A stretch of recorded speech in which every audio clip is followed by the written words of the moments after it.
lideramos el camino de la opinión pública y buscamos que la cultura del debate alcance consensos y soluciones a los problemas de nuestro país.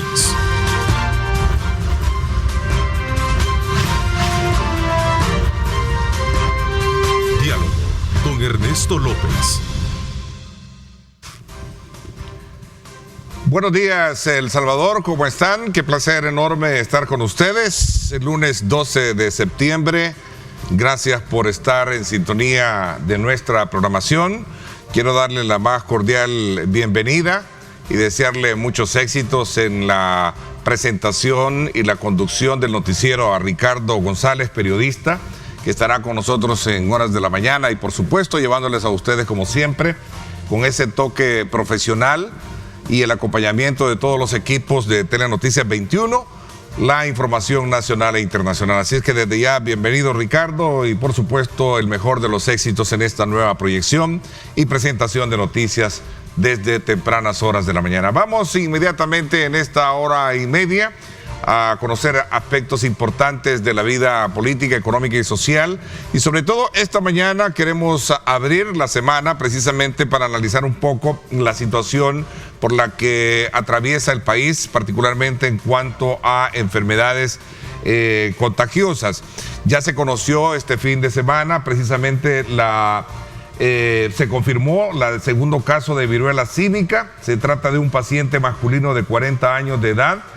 Autoridades de salud han descartado la relación con el primer caso reportado también recientemente, por lo cual es importante, de alguna manera, como decía el ministro, mantener siempre atentos a cuidarnos, a mantener los cánones de higiene y, por supuesto, cualquier sospecha que se haga, se reporte inmediatamente para evitar nuevos contagios o la propagación como tal. De hecho, esta mañana quiero darle la más cordial bienvenida a dos profesionales del área de la medicina, al doctor Iván Solano, médico infectólogo, a quien le doy la más cordial bienvenida. Doctor, bienvenido, gracias por aceptar nuestra invitación de venir a compartir su experiencia y su análisis sobre estos temas a esta hora de la mañana. Bienvenido. Muchas gracias, Ernesto, un placer estar nuevamente acá. Ya teníamos casi 2 años de no estar por acá, pero qué bueno estar nuevamente para poder platicar con los televidentes acerca de esta nueva enfermedad. Ok, interesante. También quiero saludar al doctor Herbert García, él es médico intensivista, conocedor también de esos aspectos que tienen que ver particularmente con el tema de la educación y la formación de mejores, lecturas de cómo poder tratar enfermedades como la que vamos a hablar este día. Gracias por acompañarnos, doctor. Buenos días, Ernesto. Pues aquí estamos para informar a la población, ¿no? lo que sea necesario. Así es. En efecto, quiero también invitarlos a ustedes a que aprovechemos esta mañana para formular las preguntas y despejar todas aquellas dudas que se tengan al respecto con relación a esta nueva situación que nos presenta la viruela símica en el país con este segundo caso. Y uno de los aspectos que tengo por costumbre abordar con el ministro de Salud, Francisco Alaví, cuando hablamos y tenemos la oportunidad de estar en el programa, es que aprovechemos este espacio precisamente para formar criterios de educación, ¿verdad? Con relación a estos temas que sin duda alguna representan algo novedoso dentro del esquema o del cuadro epidemiológico en el país, doctor. Sí, definitivamente yo creo que lo que es la educación en la prevención y promoción de la salud siempre ha sido una pata floja que el sistema de salud salvadoreño ha tenido, ¿no? Es decir, se nos olvida y nos dedicamos más al área curativa, ¿verdad? Y no al área preventiva.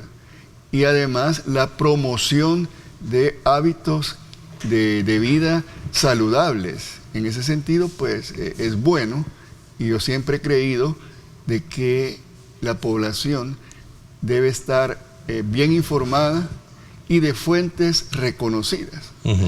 Porque recordemos que hoy con las redes sociales cualquier cantidad de cosas podemos encontrar, la mayoría de ellas no son serias, o no son ciertas, y entonces es importante que ante una nueva enfermedad la población esté bien informada para que no haya pánico, ¿verdad? Sino que más bien haya un respeto hacia esa nueva enfermedad y saber cómo yo puedo protegerme y proteger a a nuestra familia, ¿no? Por eso creo que la educación en prevención y promoción de la salud debe ser básica en estos momentos. A ver, ¿es momento de alarmarnos o armarnos entonces, doctor García? Bueno, en primer lugar creo que no tenemos que alarmarnos. Esta enfermedad, pues sabemos que al momento no tiene el nivel de contagiosidad que tuvo en su momento, o que tiene aún la enfermedad por COVID-19. Entonces todavía estamos a tiempo, como dice el doctor Solano, pues de conocer, de empaparnos de la enfermedad. Realmente es una enfermedad que ha estado, pues esa enfermedad pues se conoció allá por los años de 1950 en África, pero pues últimamente es que prácticamente ha salido de ese entorno donde la enfermedad está. Entonces debemos de ir conociendo realmente, y les vamos a explicar de hecho cómo es que esta enfermedad ha salido de África y cómo son las características clínicas y lo principal, pues las maneras de contagio. ¿Por qué? Porque si la población conoce la sintomatología, va a consultar a tiempo. Como dice el doctor Solano, lo importante es que la población esté informada. Al estar informada, pues va a consultar, porque a veces lo que tenemos es, hay algunos mitos o nos automedicamos. Entonces cuando es así, retrasamos el diagnóstico, y al consultar a tiempo, pues también disminuimos la posibilidad que otra gente se enferme.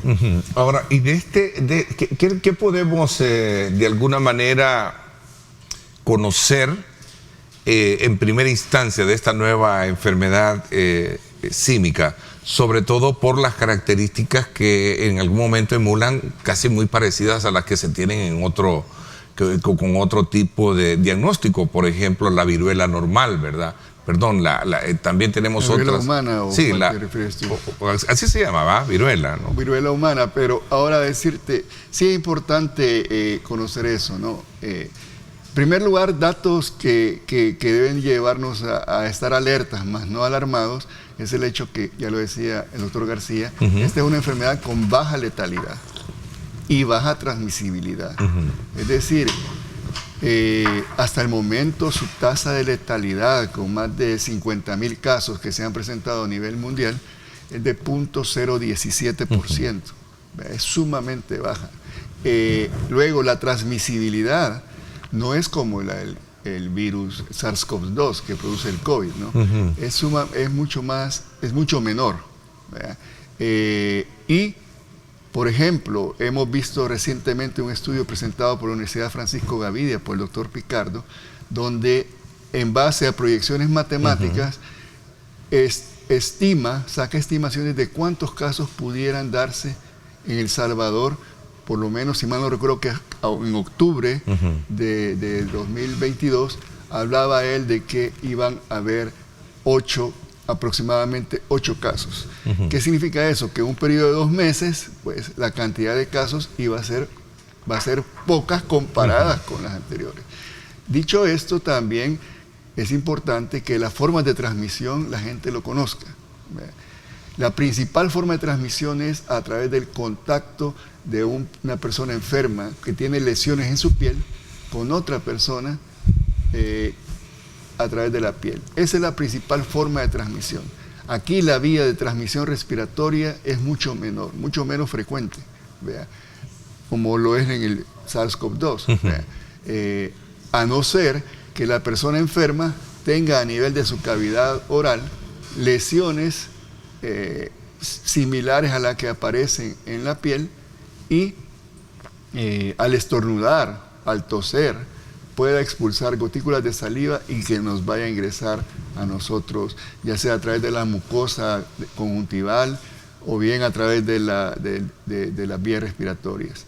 Pero la principal forma es esa, el contacto de piel sana con piel enferma de una persona, con las secreciones de esto. Y otra cosa que es importante acá, si nosotros tenemos un familiar que está enfermo de viruela símica, la ropa de cama, las toallas, todas aquellas cosas que puedan utilizar la persona enferma, esas que han estado en contacto con la piel de esa persona enferma, sí nos pueden llegar a transmitir la enfermedad a nosotros a la hora de manipular ese tipo de situaciones. algo bien importante es el hecho de que no nos automediquemos, ni nos autodiagnostiquemos, porque lo que tú decías, no se puede parecer a muchas cosas, sí. ¿verdad? Herpes, sarampión, rubiola, herpes zóster, en fin, muchos diagnósticos diferenciales que tiene, que aún a los que han estudiado medicina cuesta hacer, y no creamos pues en las recomendaciones que nos pueda dar el vecino, la comadre, el compadre, etc. Y otra cosa que tenemos, y aquí es importante que la población lo tenga bien claro, acostumbramos aquí en los salvadoreños que cuando sale alguna lesión en la piel, uno le dice al papá o al familiar, mira, fíjate que es lo que me ha salido. Sí. Viene uno a empezar a ver qué puede ser y empieza a manipular. Vean, ahí esa forma puede ser de transmisión. Entonces, evitarlo, mejor llegar de forma con los dedos, con el tacto. El tacto, sí. Sí, entrar en contacto con ese tipo de lesiones. Un contacto directo así es. Sí, porque por costumbre, mire, papá, o mire, ¿verdad? Tengo esto y ahí viene. Y la abuelita viene y empieza a revisarnos las lesiones. Pero, entiendo. Entonces, en ese sentido debemos de tener mucho cuidado con ello, ¿no? Pues, doctor García, también se hablaba en un principio sobre, y creo que lo mencionaba también el doctor, y desde un principio causó ciertas, digamos, reacciones a nivel mundial cuando el doctor Tedros, el responsable de la OMS, hizo una directa alusión del contagio relacionado entre personas del mismo sexo, es decir, algo parecido a lo que ya por 1980 representó también un impacto muy fuerte dentro de la comunidad gay, especialmente cuando se hablaba de que el VIH en ese entonces era precisamente producto de ese tipo de relaciones, ¿no? Es bien importante aclarar eso, y de hecho la portadora de la OPS en el último boletín hace alusión a eso. ¿Por qué? Porque los primeros casos que se empezaron a dar en Europa fue de hecho en pacientes masculinos que tuvieron contacto pues sexual entre ellos. En un momento pues se empezó a estigmatizar eso, pero realmente ya ahorita que estamos viendo bien los mecanismos de transmisión, realmente no hay que decir que no es una enfermedad de transmisión sexual. Sino que, como explicaba el doctor, realmente el contacto directo que puede haber entre piel es lo que hace. Entonces, lo más probable es que estas personas, al tener contacto bien cercano, bien estrecho, como lo que pasa pues cuando alguien tiene una relación sexual, entonces ahí es donde probablemente hubo la transmisión. No podemos hablar pues sí puede transmitirse por algunos fluidos, ¿verdad? Puede transmitirse por como decía el doctor, pues por secreciones, por tos, o sea, principalmente si tenemos lesiones en la boca, podría transmitirse por otros fluidos, pero principalmente lo que se ha demostrado es una relación del contacto piel con piel. Entonces ese estigma que se asoció inicialmente no.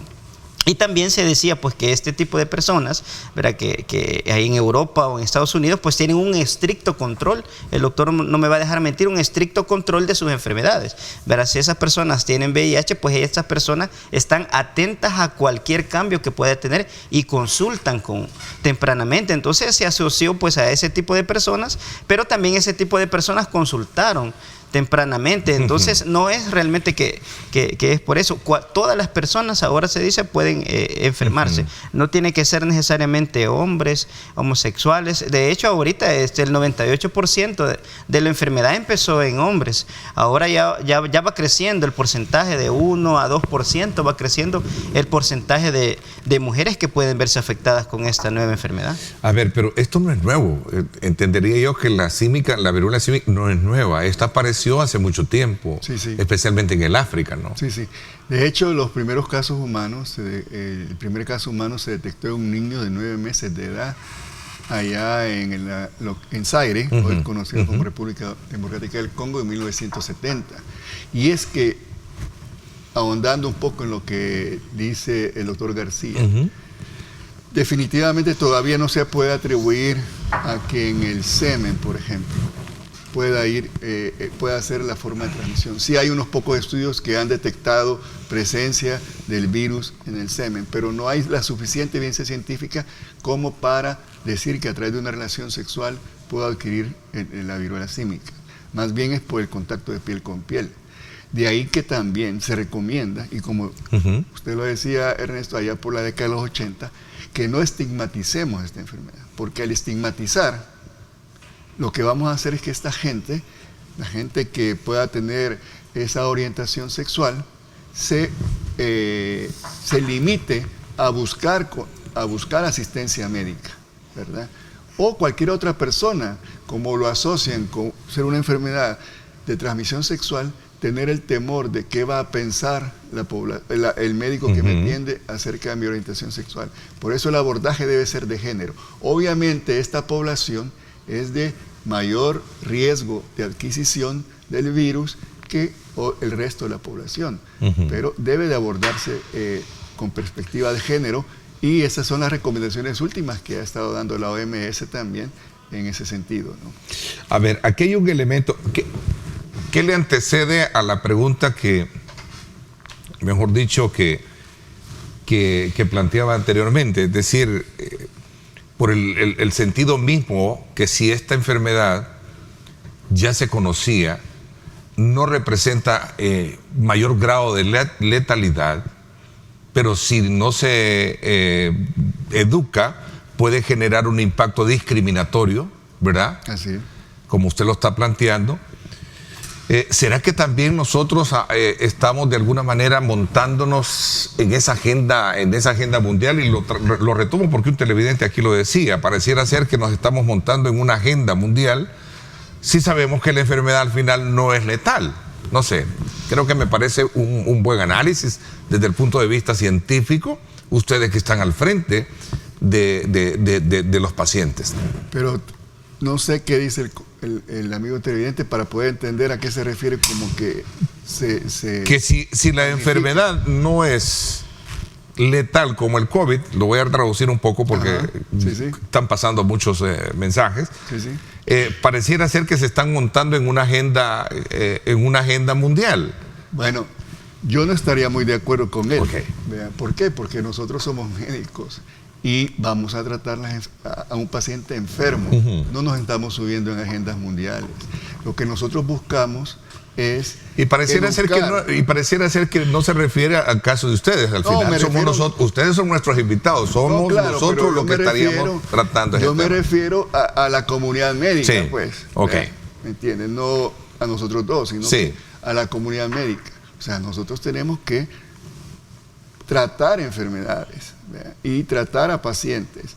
Y no que tenga menor letalidad o mayor letalidad. Bueno, eso es bueno, que no tenga una gran letalidad, pero es importante que la gente esté enterada de eso, ¿verdad? Porque si no va a generar pánico. Y otra cosa que se me había olvidado comentar con respecto al punto anterior, como usted decía que esta es una enfermedad ya conocida, sí, pero fíjese que este brote en el mundo occidental, si le podemos decir así, es un poco diferente a las características clínicas que se han visto tradicionalmente en África. En África las lesiones cutáneas, y no sé si yo por ahí vi en la pantalla que habían puesto unas lesiones cutáneas, que si no las pueden volver a poner, en África generalmente, vamos a ver, ahí está una fotografía, ustedes pueden ver, estos casos son de este brote, yo no sé si serán del primer caso en El Salvador, pero son lesiones sumamente pequeñas y que no nos hacen sospechar, ¿vea?, de que pudiera tratarse de viruela del mono, porque la que se ve, la viruela símica, porque la que se ve en África son lesiones, muchas lesiones, que comienzan a nivel de cara y se van diseminando. Y otra cosa diferente con este brote occidental es que es más frecuente las lesiones a nivel de la región anogenital. ¿Vea? Aparecen estas lesiones y, a diferencia que en África, estos es muy raro que se vea. Y segundo, otra cosa, una de las manifestaciones más molestas de esto es el dolor que le produce a la persona que tiene las lesiones en el área anogenital, que cuesta controlarle ese dolor. Entonces, son características un poco diferentes con respecto a la que ya se ha conocido en África. A ver, pero es importante sumar ese análisis. A ver, su punto de vista también con relación a ese tema, doctor García. Lo que considero es que al momento quizás, lo que las entidades internacionales hacen solo son como alarmas de que una enfermedad empieza a tener un crecimiento acelerado. Entonces, como venimos pues de estar de un contexto pues de la enfermedad por COVID-19 que prácticamente pues llevó a tenernos en un problema bastante serio, creo que por ahí es que quizás va que mucha gente piensa que se está queriendo vender la idea que esta enfermedad probablemente va a llegar a ser igual. Pero para eso estamos pues todas las personas involucradas en explicar que no es así. Y como dice el doctor, o sea, lo que preocupa es que se ha acelerado. O sea, habían unos pequeños brotes en África, algunos viajeros lo llevaban a algunos otros países, pero ahorita sí vemos en los últimos meses que va en evolución, pues, o sea, pasó a primero Europa a ser el centro donde habían más casos. Ahora prácticamente aproximadamente un 54% de los casos que están activos a nivel mundial están aquí en las Américas.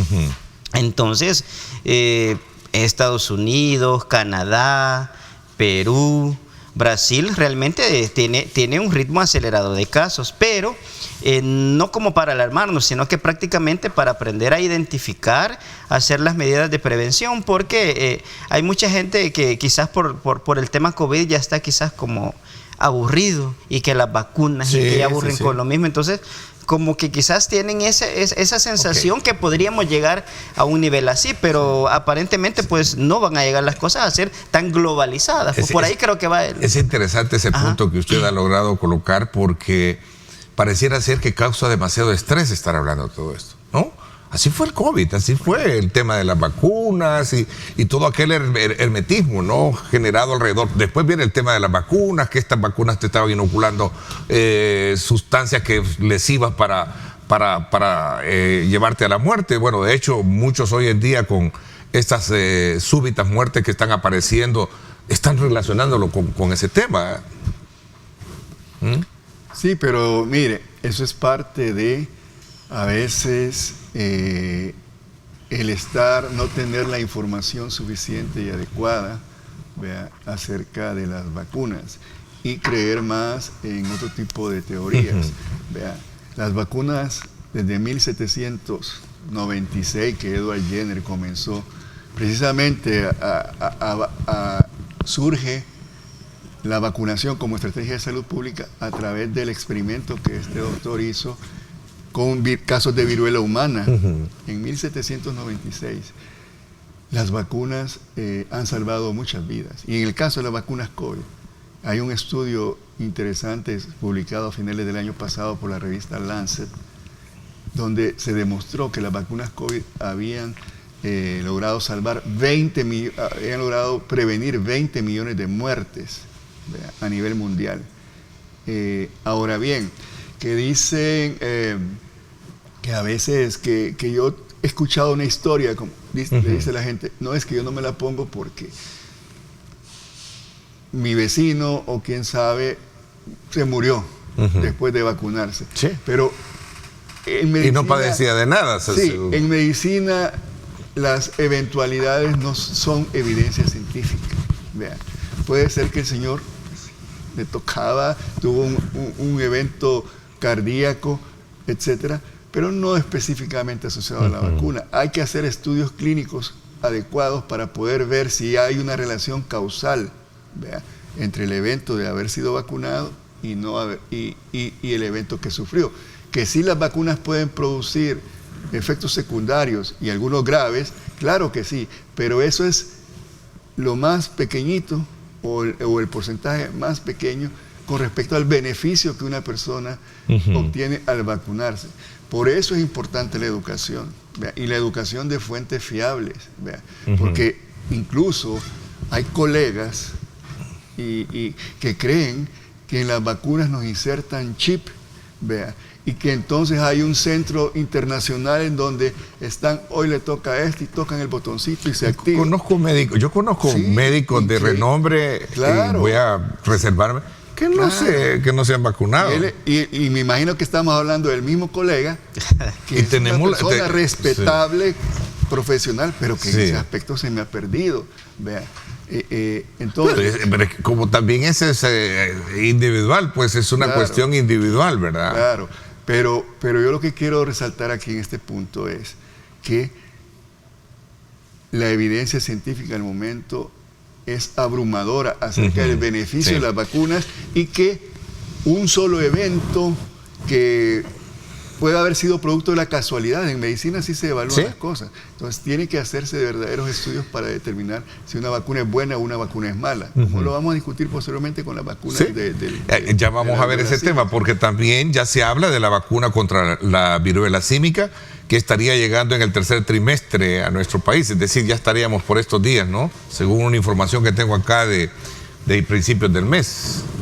Eso sí lo desconozco, ¿Verdad? cómo van las gestiones. Sí, y lo cierto es que quizás a ese análisis último que hacía, doctor, yo me sumo porque usted mismo es testigo de que y creo que todo el mundo, yo lo he dicho, que para honra y gloria de Dios estoy vivo después de él, gracias a la atención inmediata que me sometí, a la ayuda de amigos y de la familia, etcétera,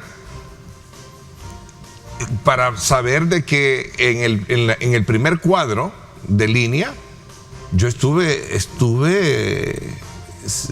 al borde de la muerte, pues, Claro. con un grado de afectación en mis pulmones de lo que a lo mejor muchos en un inicio no creíamos que nos podía dar. Sin haber obtenido el beneficio de las vacunas en ese momento. A eso voy. Luego entra el proceso de las vacunas contra todos los pronósticos, que es el elemento que estamos hablando, y vamos a entrar a hablar ya de la vacuna de la viruela. Y luego me vuelve a dar COVID, pero ya con menos impacto, ¿verdad? De lo que había tenido en un principio. En un principio yo salí de ese trance de afectación sin poder caminar. Yo no caminé, yo empecé a caminar a la semana y media, ¿verdad? O sea, no era una cosa sencilla, pues, ¿verdad? Claro. O sea, un poco emulando la parte esa última de lo que significa realmente, porque a lo mejor muchos dirán, bueno, si no es esta viruela símica una enfermedad mortal, letal, entonces ¿por qué están dándole tanto? Bueno, al final, ¿verdad? Lo importante es educarse de cómo tratar ese tipo de información, porque ya vamos a hablar también de otro elemento que soslayamos así ligeramente, que es el tema de la discriminación, la estigmatización, por ejemplo, ¿verdad? Una persona que tenga eso, el COVID fue una media gripe o algo, era tan discriminatorio para cualquiera, ¿no? Entonces hay que entender todas esas situaciones. Voy a hacer una pausa y regresamos hablando de este tema. Recuerde usted participar. Gracias por sus preguntas. Yo creo que lo importante acá es aprovechar la presencia de nuestros invitados y de la colocación de este tema que hemos hecho para que orientemos muy bien a la población y secundemos en apoyo a las autoridades de salud el tema de si usted conoce de algo que podía parecerse a los síntomas que ya hemos mostrado, repórtelo inmediatamente al Ministerio de Educación, al Ministerio de Salud. Vamos a la pausa, 7 en punto. Gracias por estar con nosotros.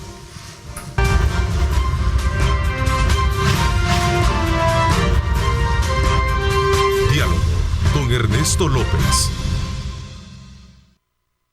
Bueno, continuamos esta mañana haciendo una valoración sobre el estado actual de la situación de la viruela símica en El Salvador con el doctor Iván Solano y también el doctor Herbert García. Decía de que uno de los principales factores que nos puede llevar a todo esto es el tema de la orientación a prevenir y educarnos, pero también a entender que si no es letal, significa de que no tenemos por qué también discriminar a cualquiera sobre este tema, doctor García. Sí, recordémonos que cuando nosotros conocemos bien cómo las enfermedades se comportan, pues esto nos va a hacer que actuemos de una manera más objetiva. De hecho, con lo del COVID que acabamos de pasar, o sea, existió eso, existió miedo, discriminación, temor, peleas, ¿sí? Entre las mismas personas, entre médicos. Realmente fue el temor hacia lo desconocido. Ahorita podemos estar probablemente en la misma situación.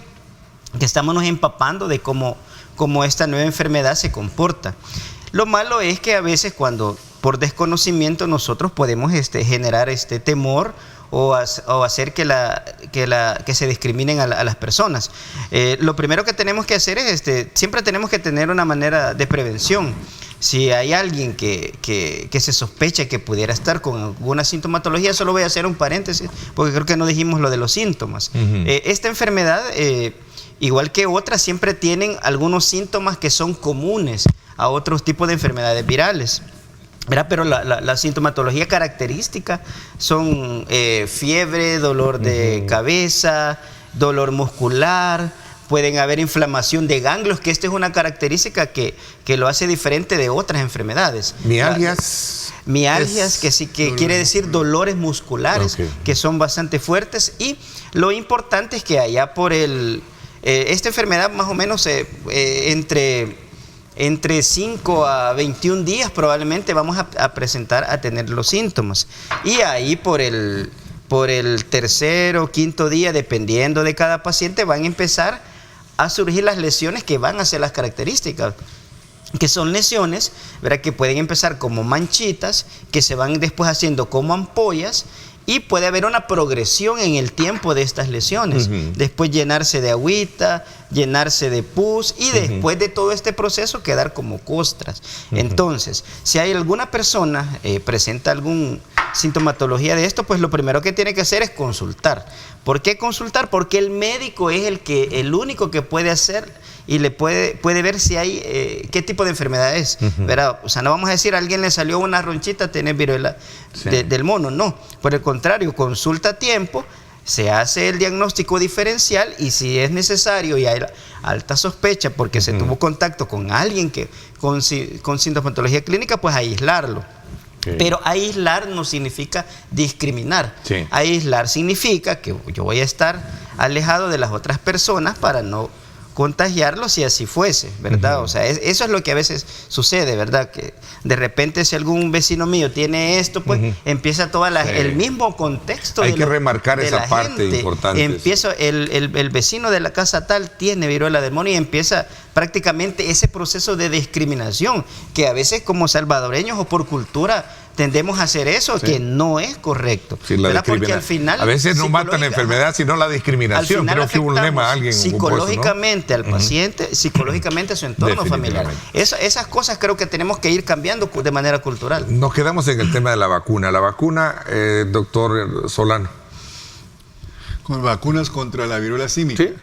Bueno, mire, recordemos todos aquellos que tenemos 50 años o más, allá por la década de los 70, bueno, existía la vacuna contra la viruela humana, y lo recibimos, esa vacuna, una vacuna que generalmente su nombre comercial era Dryvax, y tenía ciertos problemas, pero gracias a eso... Que nos marcó por siempre toda la vida el brazo. En algunos, no todos. Algunos, pero casi todos. La mayoría sí tenemos eso. Exacto. Esa generación ya no va a existir.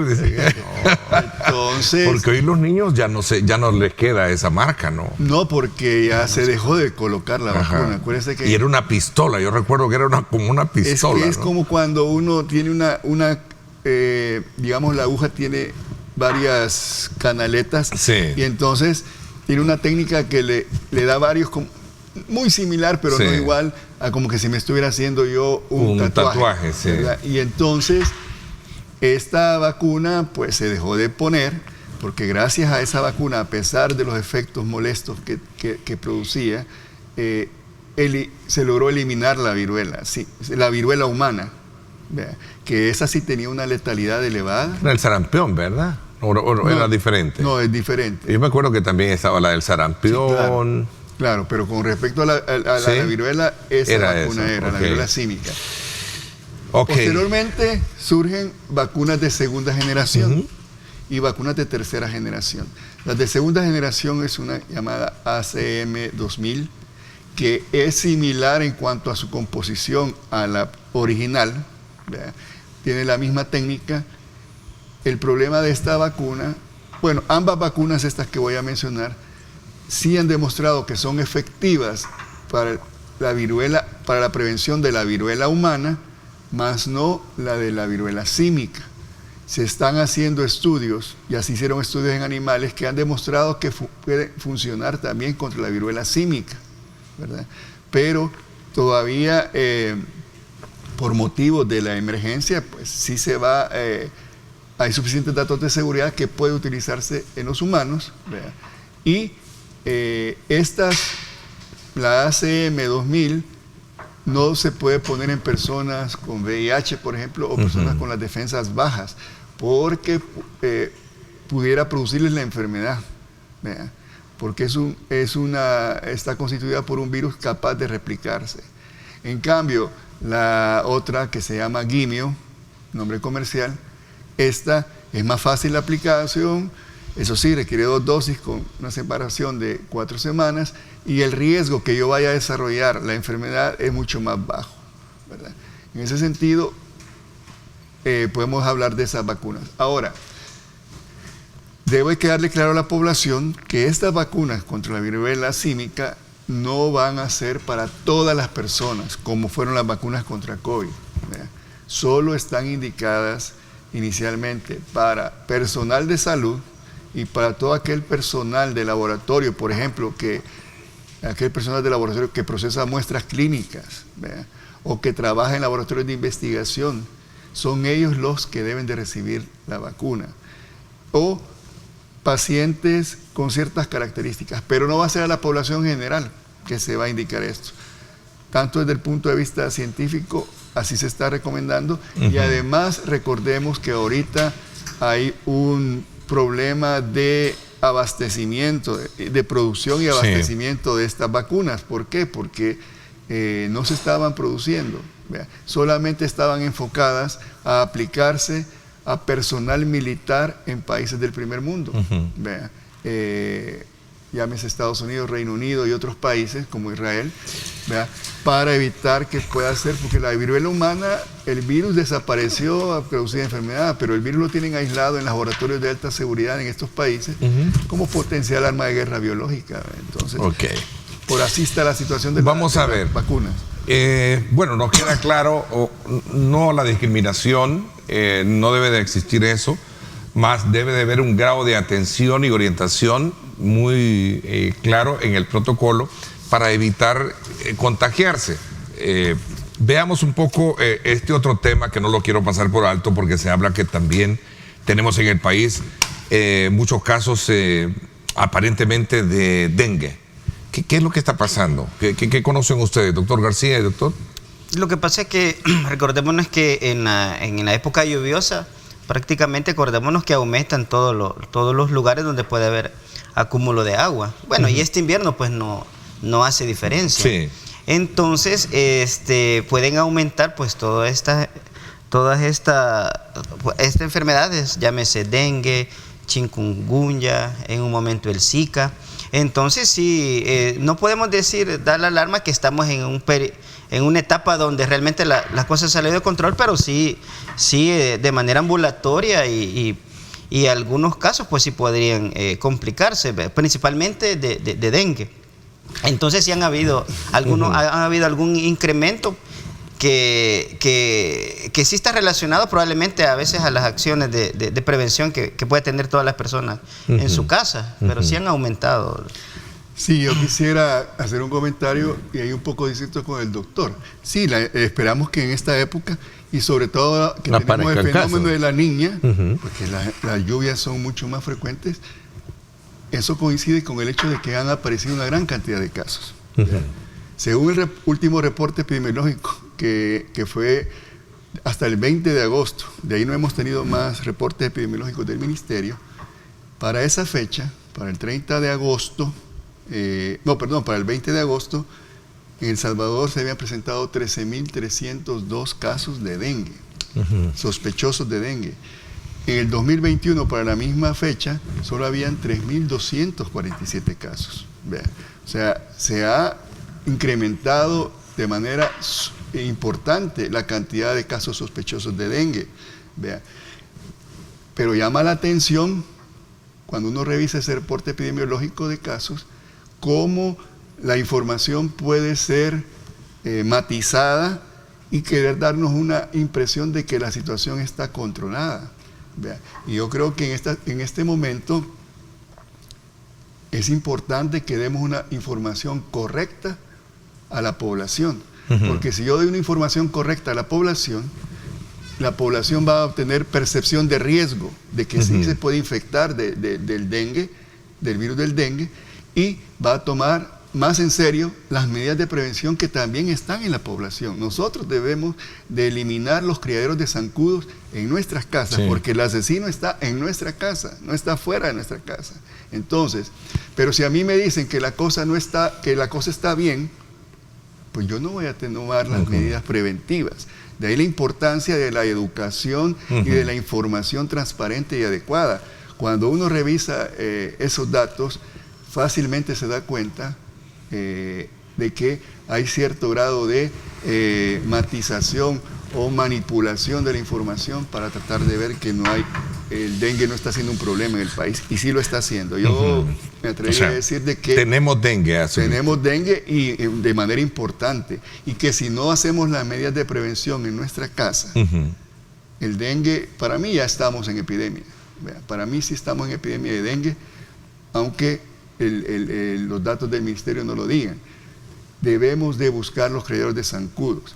Recordemos, esta época lluviosa está siendo mucho más copiosa y nos falta el resto de septiembre y parte de octubre.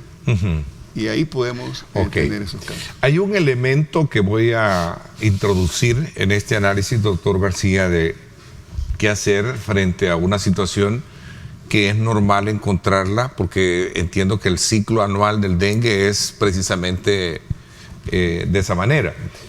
Y tiene que ver precisamente con los promontorios de basura. Últimamente, y felicidades a las autoridades de medio ambiente que han iniciado una campaña de promoción para controlar el tema de la basura. Vimos el caso de la denuncia que se hizo en la zona de Potonico, ¿verdad?, donde está el embalse.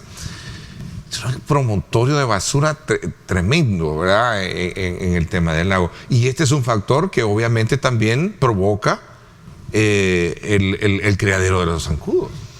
Sí, zonas humedales, ¿no? De hecho, o sea, como dice el doctor, o sea, las primeras medidas las tenemos que hacer en nuestro hogar, ¿verdad? Porque es de donde estamos. O sea, muchas veces nos quedamos solo con la sensación de no tener las macetas con agua, o es mentira, como a veces se dice que, como se decía antes, que solo eran las llantas donde se acumulaba. Realmente, hoy en la mayoría de jardines, patios, donde sea, hay un montón de lugares donde se puede acumular. Aparte de eso, acordémonos que eso es en nuestra casa, pero prácticamente, como tú lo mencionas, hay lugares de promontorio de basura, pero no solo, y eso puede provocar también charcos, construcción de los drenajes, y no solo hablamos también de enfermedades como el dengue, o sea, hay otras enfermedades también relacionadas a los promontorios de basura, que hay moscas, ¿verdad? También ahorita hay enfermedades como la fiebre tifoidea, salmonelosis, que de hecho en los hospitales sí estamos viendo ingresos por salmonelosis complicadas. O sea que no solo es dengue, sino que realmente son otras enfermedades asociadas a nuestra cultura y a nuestra manera de hacer las cosas. Entonces tenemos que ser como personas más cuidadosas nosotros en prevenir todo eso. Ok. Para coronar un poco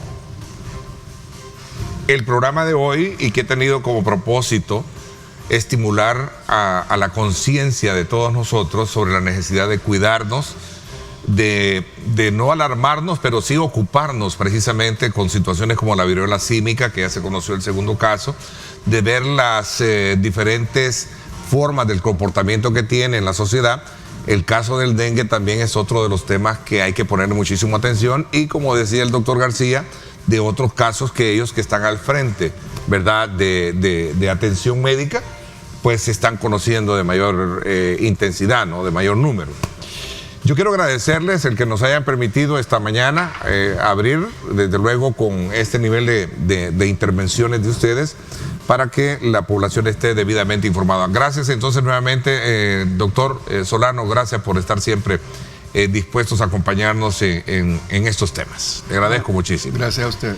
Gracias también a usted, doctor García. Le agradezco muchísimo. Por la invitación. Y quiero también al doctor Merlos desearle una pronta recuperación. Está un poco malo. Nos iba a acompañar también este día, sí, ¿verdad, Luis Merlos? Y espero pues pronto una recuperación para él.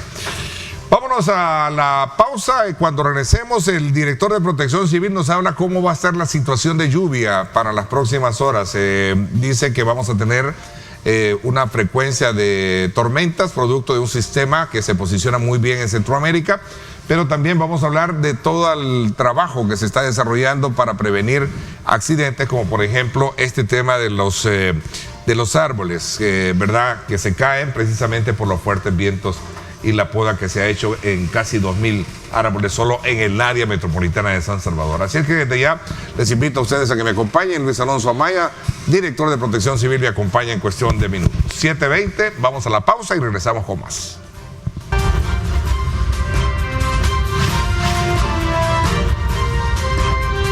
Diálogo con Ernesto López.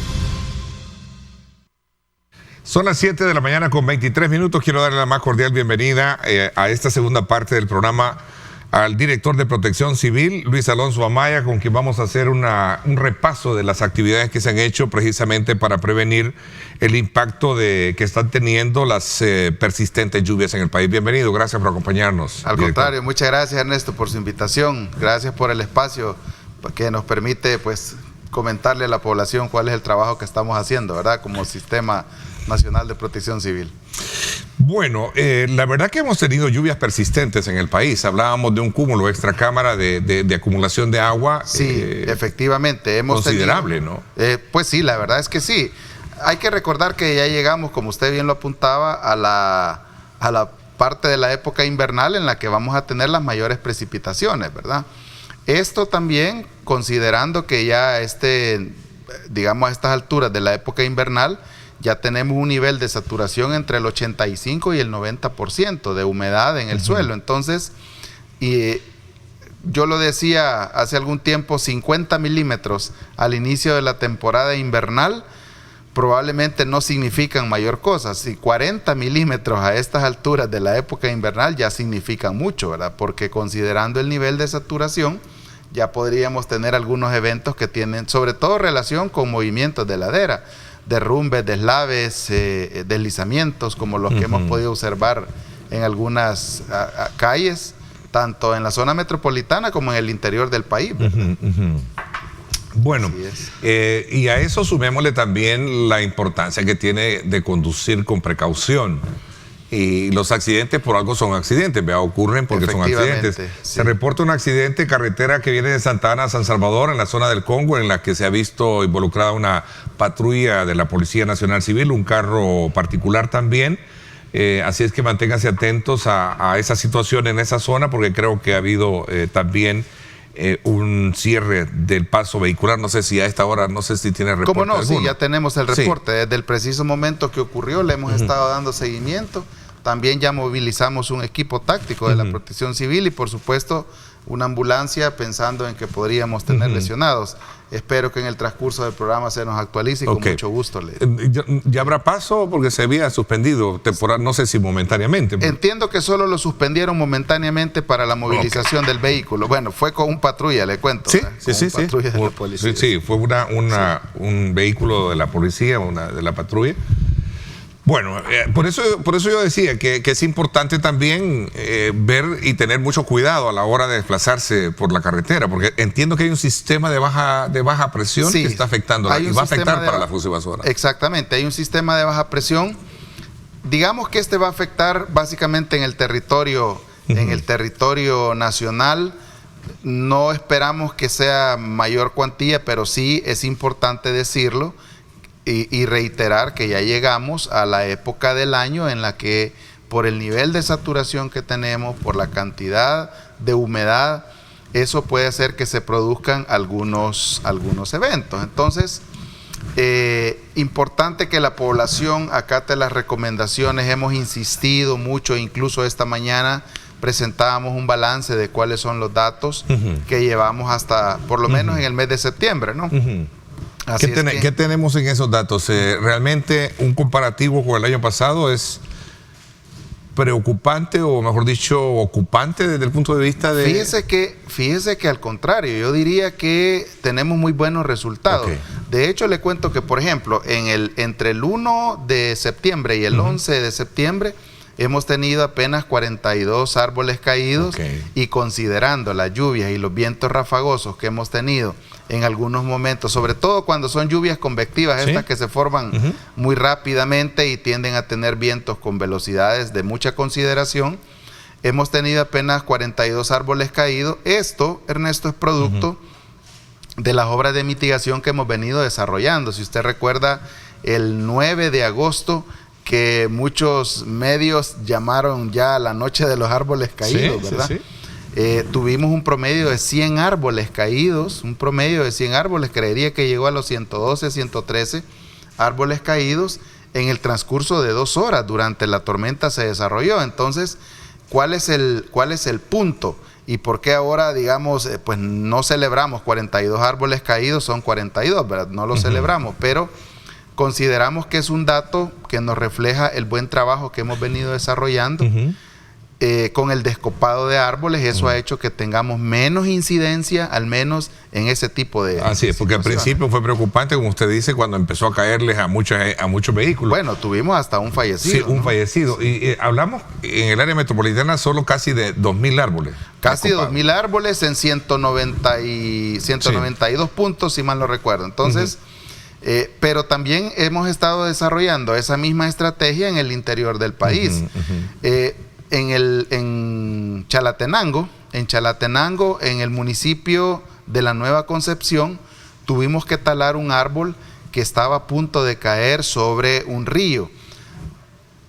Tratamos de hacerlo lo más rápido posible, llegamos de forma muy rápido, considerando que en primer lugar estaba lloviendo en la cuenca alta de ese río. En segundo lugar, nos preocupaba que si terminaba de caer ese árbol, que era de buen tamaño, le cuento, lo que iba a hacer era obstruir el río. Entonces, simple y sencillamente, el río se iba a desbordar y iba a terminar afectando otras comunidades. Así es que hemos estado haciendo ese trabajo, insisto, también en el interior del país. Hemos tenido también desde el 1 de septiembre hasta esta fecha 18 viviendas afectadas. Algunas han sido por deslaves, derrumbes. Solo quiero cerrar un poquito el tema de la poda. Parece insignificante el tema de la poda, pero a la larga representa un alivio importante de ese tipo de atender ese tipo de emergencias. Por supuesto. Por eso es que, de hecho, hace poco tuve la experiencia de una familia que se le advirtió, de que podaran el árbol, pero ellos decían, y aquí esto es bien importante, pónganle mucha atención a esto. Claro. Ellos decían, pero ¿y cómo lo voy a podar si hoy la ley castiga a quien viene y bota un palo por representando un peligro? Qué bueno que lo menciona, Ernesto. Qué bueno que lo menciona. Por eso lo quiero recalcar, porque se le advirtió y no lo hizo por miedo a la ley. Claro. Y le cayó encima. El tema es que hay una buena cantidad de árboles que son especies protegidas, ¿verdad?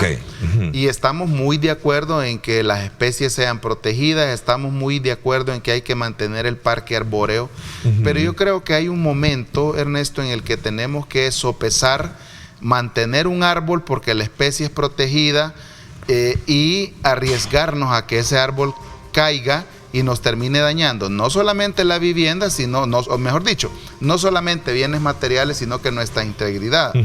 A sus amigos, yo quisiera decirles que si aún tienen el árbol, que por favor se aboquen a nosotros, con el mayor de los gustos, porque es que no se trata también de talarlo, ni básicamente con un descopado, digamos, que le quite tamaño y le quite también en algún momento el riesgo a la vivienda. Ya con eso podríamos solucionar. Y eso básicamente es lo que hemos andado haciendo, ¿verdad? Ahí está la respuesta a muchas inquietudes, a mucha, digamos, como temor que hay o que existe a la hora de tener un árbol y que no lo puede podar. Mejor inmediatamente comuníquese con Protección Civil. Por supuesto. Y ellos llegan y van a hacer el trabajo y van a evaluar, ¿verdad? Con el mayor de los gustos llegamos. De hecho, ese es parte del trabajo que andamos haciendo. ¿Qué andan haciendo con este tema de las podas? Esa es la estrategia que estamos implementando. Vamos a la evaluación de las viviendas que nos habíamos quedado y voy a la pausa y regresamos con más. 7:32. Gracias por estar con nosotros. Formulen sus comentarios, sus preguntas. Vamos a trasladárselas acá a nuestro invitado de esta segunda parte del programa.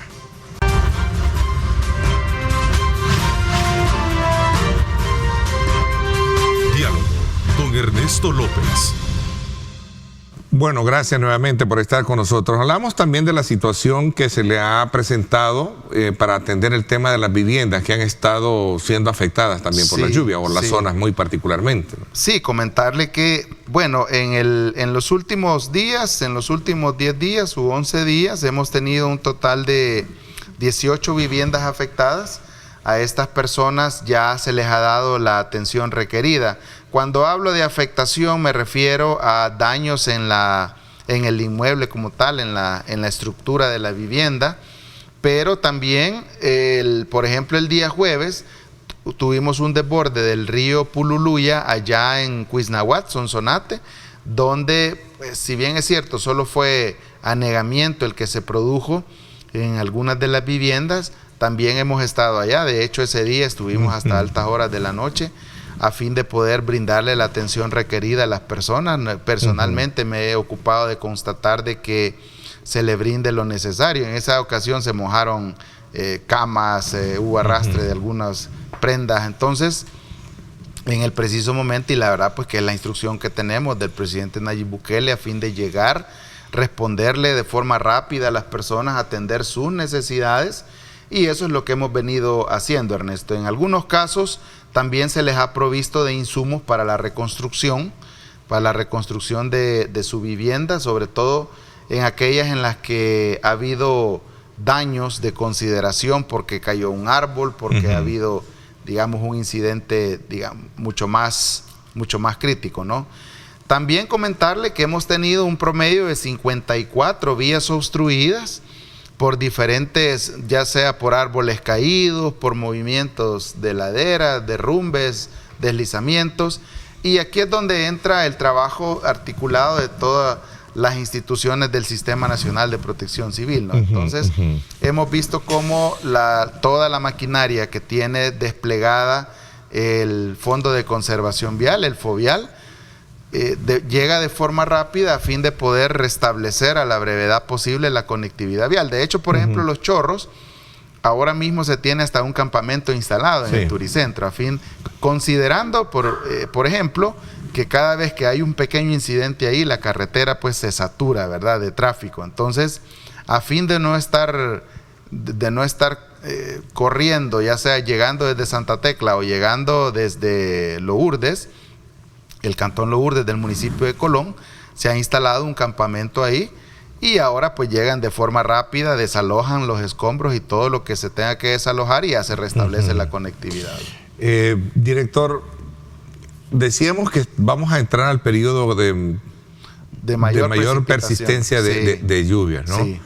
Vamos a tener, a raíz de este sistema que está afectando a la región, vamos a tener 2 o 3 días más, como aparentemente el fin de semana ha sido bastante temporalado. Así es.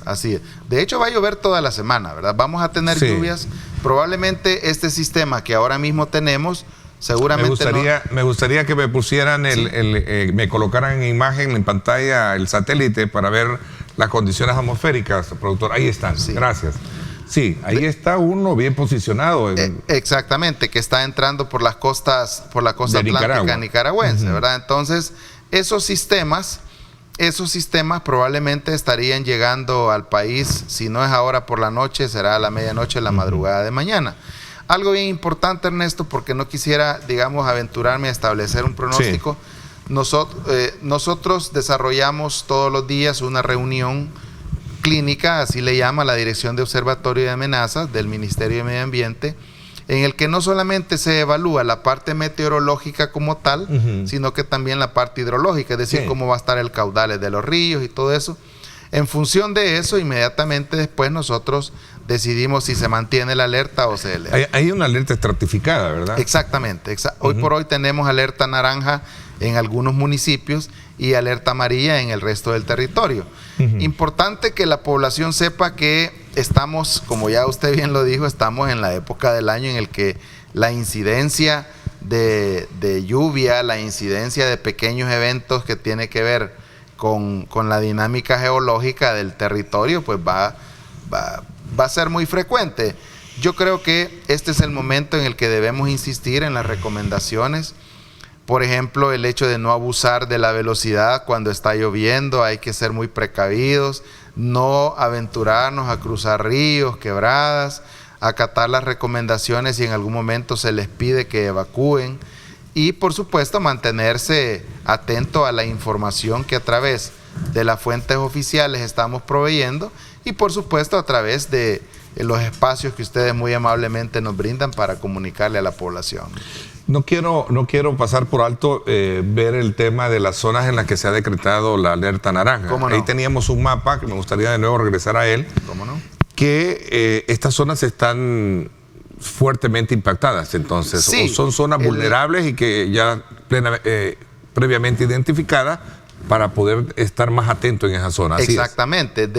El día sábado en la mañana dejamos sin efecto la alerta amarilla en algunos municipios y la incrementamos a alerta naranja. Esto considerando dos cosas. Número uno, cuál es la situación actual en cuanto a la humedad del terreno. Número dos, y ese es diría yo, el punto principal, el informe número 1 que presentara la Dirección de Observatorio de Amenazas el sábado por la mañana, en la que decía que íbamos a estar influenciados por este sistema de tormenta, una situación atemporalada que íbamos a tener tanto el sábado por la tarde como domingo, que bueno, pues ayer se hizo efectiva, ¿no? Se materializó. A partir de eso y haciendo las consideraciones anteriores, fue que decidimos elevar, por ejemplo, a alerta naranja en el municipio de Tacuba, Concepción de Ataco, Apaneca, que son los municipios de la cordillera. Sí, veámosla de nuevo, porfa, productor. Ahí está. Ahí está esa zona, ¿no? Ahí está esa zona, Tacuba, Concepción de Ataco. Alerta naranja. Exactamente. Ahí está. Apaneca. Luego también la pusimos en Zaragoza, considerando pues que digamos, por lo accidentado que es la topografía en estos municipios, tendemos a tener incidentes como los que ya hemos registrado, incluso ese mismo día. Asimismo, incrementamos alerta naranja en el municipio de Dulce Nombre de María, San Francisco Morazán, y la mantuvimos en los municipios que ya venían en alerta naranja, como son Concepción, Quesaltepeque, Comalapa y La Palma. ¿Cuál es, digamos, el punto principal en el hecho de tener una alerta naranja? Bueno, la alerta naranja, Ernesto, es el máximo nivel de alerta, porque cuando ya se decreta alerta roja, es que ya tenemos algún nivel de impacto, ¿no? Entonces, la alerta naranja es el máximo nivel de alerta y se ocupa específicamente para que las comisiones municipales de protección civil, de la mano de las departamentales, dispongan de todo el recurso necesario para brindar el soporte, brindar la respuesta inmediata a todo lo que, a los incidentes que sucedan, ¿no? Así es que decretamos alerta amarilla entre el resto del territorio del país, en el entendido que todos los demás, si bien es cierto, no han tenido mayores afectaciones, debemos estar en apresto, debemos estar atentos, ¿verdad? Entiendo que también voy a hacer una pausa, 7:44. Cuando regresemos hablamos un poco sobre la campaña nacional de recolección de desechos sólidos. Sí. Creo que eso es importante y lo dije al inicio en felicitar a las autoridades que le han puesto énfasis a este tema. Pero no solo es responsabilidad de una campaña que bien se reconoce, sino que es responsabilidad de todos y cada uno de nosotros de poder entrar en un esquema de saber que la basura, cada vez que la manejamos irresponsablemente, tiene un grado de afectación. Vamos a hablar de esto cuando regresemos, 7:44. Gracias por estar con nosotros.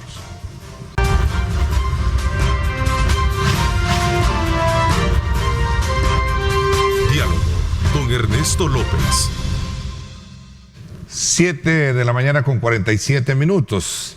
Hay un dato preciso para hablar sobre el tema de esta campaña de prevención. Es una campaña nacional de recolección de desechos sólidos que ha impulsado el gobierno a través de el ministerio, varios ministerios, varias instituciones. Sí, por supuesto. Quiero comenzar con este dato que se ha publicado, se ha conocido por parte del Ministerio de Medio Ambiente. Fíjense ustedes, a diario se generan en el país cerca de 4.200 toneladas de desechos sólidos, o sea, de basura, ¿verdad?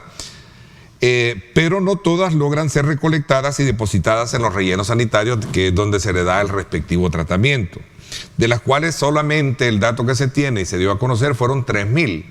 Es decir, hay 1.200 toneladas de basura al día que no llegan a los rellenos sanitarios. ¿A dónde se va todo eso? Infortunadamente, Ernesto, toda esa basura va a parar a ríos, va a parar a quebradas, va a parar al mar, va a parar a cuerpos de agua, es decir, lagunas, lagos. Al embalse del Cerrón Grande. Al embalse del Cerrón Grande, el Potonico es... Al embalse del Lempa, exactamente, Lempa, sí, efectivamente, ese es hay que recordar que el Cerrón Grande es una de los mayores reservorios de agua que tiene el país, ¿no? Entonces, o diría yo que el mayor. Efectivamente, pues ahí es donde va a parar toda esa basura, Ernesto. A partir de todas esas consideraciones, el señor presidente Nayib Bukele hablaba sobre cuál es el tratamiento que se debe dar, o sea, ¿por qué tenemos que estar obligados a vivir en un país con tanto desecho sólido nadando en los cuerpos de agua o tirado por ahí? A partir de eso se nos instruyó a todas las instancias del gobierno, el presidente Nayib Bukele, hacer lo necesario para disponer de una campaña que se ha denominado campaña nacional de recolección de desechos sólidos, cero basura, y eso es lo que se lanzó el día de ayer. Hemos podido ver cómo se han atendido diferentes puntos. Estuvimos en Mexicanos, estuvimos en Surf City, estuvimos en Soyapango, Apopa, y por supuesto también nos trasladamos al municipio de Santa Cruz, Michapa, donde se ha removido una cantidad de basura bastante considerable, ¿no? En total, el día de ayer, Ernesto, se ha movido un promedio de 1.100 toneladas de basura. Imagine usted cuánto eso significa. En municipios como Mexicanos, Soyapango, Apopa, pues que todos sabemos son municipios que albergan la mayor densidad poblacional en el área metropolitana, ¿no? Entonces, hemos sido muy enfáticos.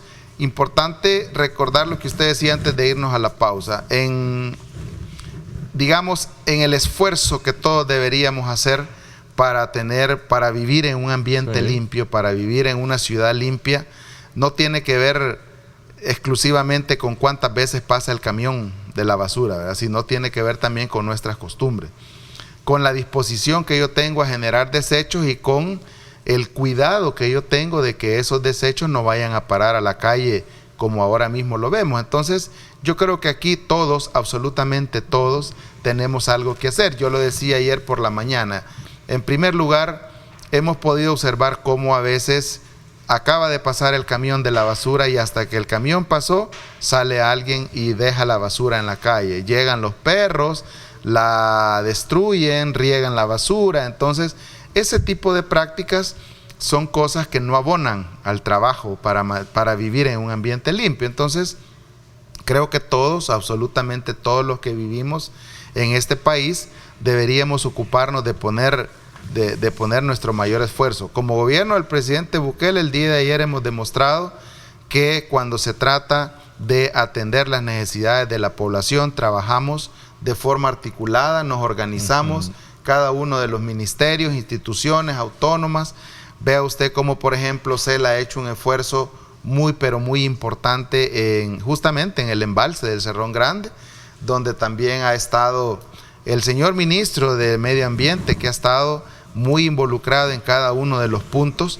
Este es un tema pues que al final es medioambiental, pero como gobierno del presidente Nayib Bukele lo asumimos todos y cada una de las instancias. Un hecho que trascendió mucho a elevar el nivel de conciencia que debemos de tener es esas imágenes que estaban viendo. Definitivamente. ¿Verdad? Ver ese embalse cubierto completamente de basura. Y no solamente eso, ayer hay que también, definitivamente esa impacta, ¿verdad? Claro. Impacta, ver el mayor reservorio de agua que tenemos en el país con esa cantidad de basura impacta. Pero también hay otras consideraciones que nosotros deberíamos valorar. Por ejemplo, ¿por qué fue también uno de los puntos de intervención Surf City? Vea usted cuánto turista está llegando. El Salvador se está convirtiendo en uno de los puntos turísticos predilectos en toda la región centroamericana, no solamente para nuestros hermanos que viven en el exterior, no solamente para la diáspora. Basta con darse una cruzadita por el Tunco para ver cuánto europeo, cuánta anglosajón está visitando nuestro país. Entonces, ¿por qué Surf City ha sido específicamente Playa del Sonte, el Sunsal, ¿verdad? ¿Por qué ha sido también un punto de intervención? Porque de verdad que no es nada gracioso que venga el turista y vea cualquier cantidad de basura nadando en las playas, ¿verdad? O llegando a las costas del país. Entonces es importante que consideremos eso y de verdad quisiera reiterar, en el tema de la basura todos, absolutamente todos tenemos algo que hacer. Como gobierno estamos haciendo todo nuestro esfuerzo, nos hemos unido de forma articulada, estamos trabajando con cada una de las instituciones, llegando a esos puntos críticos a fin de darle una solución definitiva, sobre todo aquellos desechos que ya están ahí, que ya están tirados en la calle, pero a la población quisiéramos también pedirle que se sume al trabajo. Claro, es una respuesta. Por eso decía yo que hay que ir digamos, al encuentro de esta campaña para que estimula ese modelo de educación que debemos de tener. Efectivamente. En las escuelas, a nuestros hijos y nosotros mismos siendo responsables. Es que ahí está el punto clave. Hay una pregunta acá que me están haciendo y que vamos a regresar al tema relacionado con la poda de árboles. ¿Cómo no? Me dice acá un televidente, Ernesto, te felicito, creo que esa es una noticia, esa es una pregunta muy buena, dice, con relación a lo que nos sucede a todos los que tenemos árboles en nuestras casas. ¿Cómo no? Que a veces el temor pasa, dice, porque realmente podamos ser detenidos, dice, por la policía acá, ¿verdad? Cuando se denuncia. Sí. El caso muy específico de una señora que taló un árbol, a un señor que taló un árbol, una señora le puso el dedo, dice acá, y lo llegaron a traer y por poco lo meten preso, dice. Sí, claro. Entonces, ¿cómo se puede evitar? ¿A qué número se les puede llamar? Dice. Con mucho gusto. Los números, bueno, en principio, gracias por la observación al amable televidente. Los números que nosotros ponemos a disposición son el 2281-0888 o el 7070-3307. Justamente esos son los del Centro de Operaciones de Emergencia Nacional, donde nosotros enlistamos todas las denuncias que llegan y en esa medida también vamos programando las llegadas a cada uno de los lugares. Por supuesto, haciendo la consideración que hay situaciones mucho más críticas que otras, ¿no? Importante también, ya que regresamos a este punto, quisiera, si me lo permite, Ernesto, ¿sí?, comunicarle a la población que hay algunas señales que nosotros deberíamos observar en los árboles. Por ejemplo, si un árbol que está en la acera fue golpeado por un vehículo, ipso facto hay que pensar que ese árbol pudo haber tenido lesiones en su raíz, en sus raíces. Eso significa que la capacidad portante que tiene el árbol puede verse disminuida. En algún momento también ese tipo de incidentes hacen que el árbol alcance una inclinación que podría ir más allá de 45 grados, que es digamos, es un aspecto que debería denotar que en algún momento puede ceder la capacidad portante del árbol y caer. Entonces, ese tipo de señales. Otra de las señales importantes que la población debería buscar en esos árboles, si han sido corroídos por la presencia de bichos, por la presencia de insectos. Hemos encontrado algunos árboles, Ernesto, que por fuera se ven muy sanos, se ven muy, digamos, muy saludables, pero en el preciso momento que los intervenimos encontramos un árbol totalmente hueco porque había sido ya lesionado, dañado, carcomido, como comúnmente le decimos, por las termitas o cualquier otro bicho. Claro. Roedores que también los ocupan para hacer. Así es que esos son los números, amigo televidente, estamos a la orden. Esa es la instrucción que tenemos del presidente Nayib Bukele, llegar y resolverle a la población sus problemas. Bueno, y anteriormente conversaba con unos médicos sobre el tema de la campaña de fumigación contra el dengue, ¿no?, que también se está llevando a cabo. De hecho, comentarle que esa, desde el principio del plan invernal 2022, fue una de las tareas, ¿no? Hay que recordar que, bueno, lo digo con mucha satisfacción, este año este año, por primera vez en la historia, nuestro Plan Invernal 2022 ha considerado un componente de prevención y mitigación y un componente de preparación y respuesta. En ese componente de prevención y mitigación es que se han incluido tareas específicas. Por ejemplo, el tema de la fumigación, control de los vectores de arbovirosis, dengue, chikungunya, zika, limpieza de quebradas, limpieza de tragantes, descopado de árboles y en algunos casos pues talado también. Así que esa es otra de las acciones que vamos haciendo. Así es. Muchísimas gracias, director, por habernos acompañado. Al contrario, Ernesto, a usted muchas gracias. Al curso de la situación, cómo vive el país en términos de lluvia. Dios quiera que mantengamos siempre las precauciones pertinentes. Gracias por habernos acompañado. Gracias a usted. Por mi parte, este es todo por hoy. Los invito, como siempre, a que continúen con nuestra programación. Gracias, pásenla bien. Y como siempre, recuerden lo más importante, amar a Dios sobre todas las cosas. Lideramos el camino de la opinión pública y buscamos que la cultura del debate alcance consensos y soluciones a los problemas de nuestro país.